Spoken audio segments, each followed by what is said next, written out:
Bayangin deh, kalau ternyata sepertiga dari setiap pohon yang ada di planet ini itu bahan baku super canggih buat bioplastik dan biofuel. Tapi, selama ini kita cuma bakar gitu aja. Nah, material ajaib itu beneran ada, namanya lignin. Yuk kita gali lebih dalam gimana limbah ini siap mengubah dunia kita. Jadi gini, di dalam setiap tumbuhan di sekitar kita, dari pohon paling tinggi sampai rumput, itu ada yang namanya lignin. Lignin ini ibarat kerangka bangunan yang bikin pohon dan tanaman jadi kuat dan kokoh.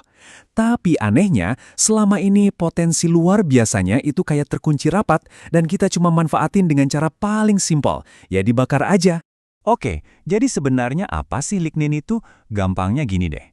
Lignin itu polimer yang super kompleks dan kuat yang ngasih kekakuan pada tumbuhan. Anggap aja lignin ini kayak lem alami super kuat yang ngikat serat-serat selulosa, bikin dinding sel tanaman jadi kokoh. Dan sebanyak apa sih emangnya? Lignin itu nyusun sekitar 15-30% dari total biomasa tumbuhan. Coba bayangin, hampir sepertiga dari setiap pohon itu adalah sumber daya canggih yang selama ini kita cuekin. Ini jumlahnya luar biasa besar, tapi sayangnya kurang dimanfaatkan. Nah, ini dia masalahnya. Meskipun jumlahnya melimpah ruah, nasib utama lignin di industri, terutama dari pabrik kertas, ya ujung-ujungnya cuma dibakar buat jadi energi yang nilainya rendah.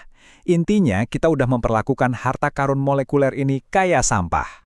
Pertanyaannya, kenapa bisa gitu? Kenapa sumber daya yang begitu banyak ini malah kurang dimanfaatin? Jawabannya, ya ada di sifat lignin itu sendiri. Yuk kita lihat gimana para ilmuwan berjuang mecahin teka-teki dari strukturnya yang super rumit dan keras kepala ini. Coba deh lihat struktur molekulnya. Kelihatan rumit dan acak banget kan? Nah, inilah teka-teki yang harus dipecahkan para ilmuwan. Struktur 3 dimensi yang super kompleks inilah yang bikin kayu jadi kuat banget. Tapi, di sisi lain, ini juga yang bikin lignin susah banget dipecah jadi komponen-komponen kecil yang lebih berharga. Ini ngebawa kita ke pertanyaan paling penting. Kalau lignin sekuat dan serumit ini, gimana caranya kita ngebongkar dan ngelepasin potensi di dalamnya tanpa harus berakhir jadi abu doang? Jawabannya ada di satu konsep kunci, valorisasi.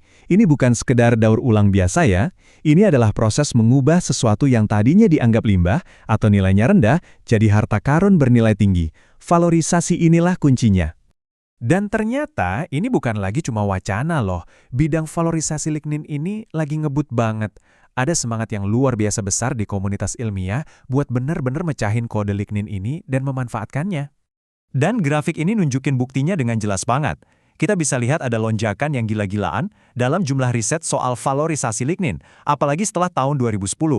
Ini bukan lagi topik riset yang dipinggirkan, ini udah jadi fokus utama para ilmuwan buat ngebangun masa depan yang lebih hijau. Oke, jadi minat ilmuwan lagi meledak-ledaknya nih. Tapi gimana persisnya cara mereka mengubah lignin? Yuk kita bedah beberapa metode cerdas yang jadi kunci dari transformasi ini. Secara garis besar, ada 3 pendekatan utama buat mecahin polimer lignin yang rumit ini. Masing-masing punya kelebihan dan tantangannya sendiri. Ada yang pakai panas, ada yang pakai bantuan bahan kimia atau katalis, dan ada juga yang manfaatin kekuatan alam. Coba kita fokus ke metode katalitik. Anggap aja ini kayak kita pakai gunting molekuler yang presisi banget. Dengan milih katalis yang pas, bisa asam, basa, atau logam, para ilmuwan bisa nargetin dan potong ikatan tertentu di dalam lignin buat ngasilin produk yang spesifik, misalnya vanilin atau bahan kimia aromatik lainnya.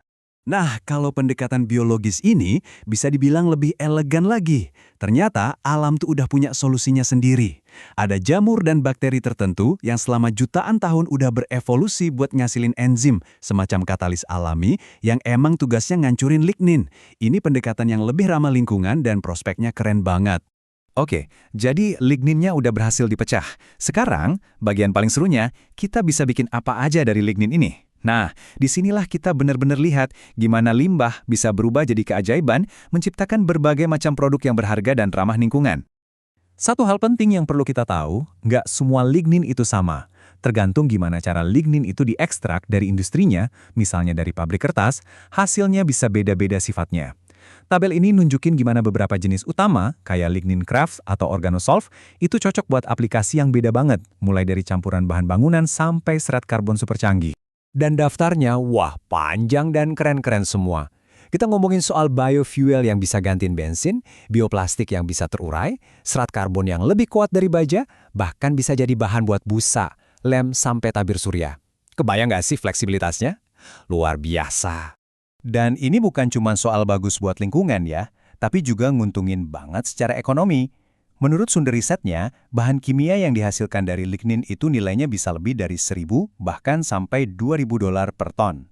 Jauh banget kan nilainya dibanding kalau cuma dibakar buat energi? Tentu aja, perjalanannya belum selesai. Seperti inovasi besar lainnya, masih ada tantangan yang harus diatasi. Tapi, pandangan ke depannya itu sangat optimis dan menjanjikan. Nah, slide ini ngerangkum tantangan utamanya dengan jelas. Gimana caranya biar proses ini murah dan bisa diproduksi massal? Gimana caranya bikin katalisnya awet dan bisa dipakai berulang kali?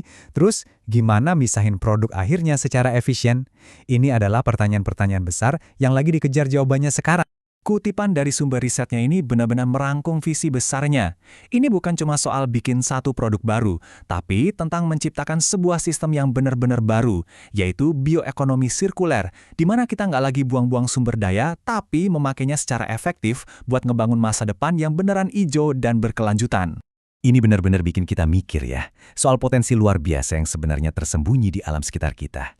Gimana kalau ternyata jawaban atas sebagian tantangan terbesar kita itu nggak perlu diciptakan dari nol, tapi cuma perlu kita buka kuncinya dari dalam pohon yang udah ada di sekeliling kita selama ini?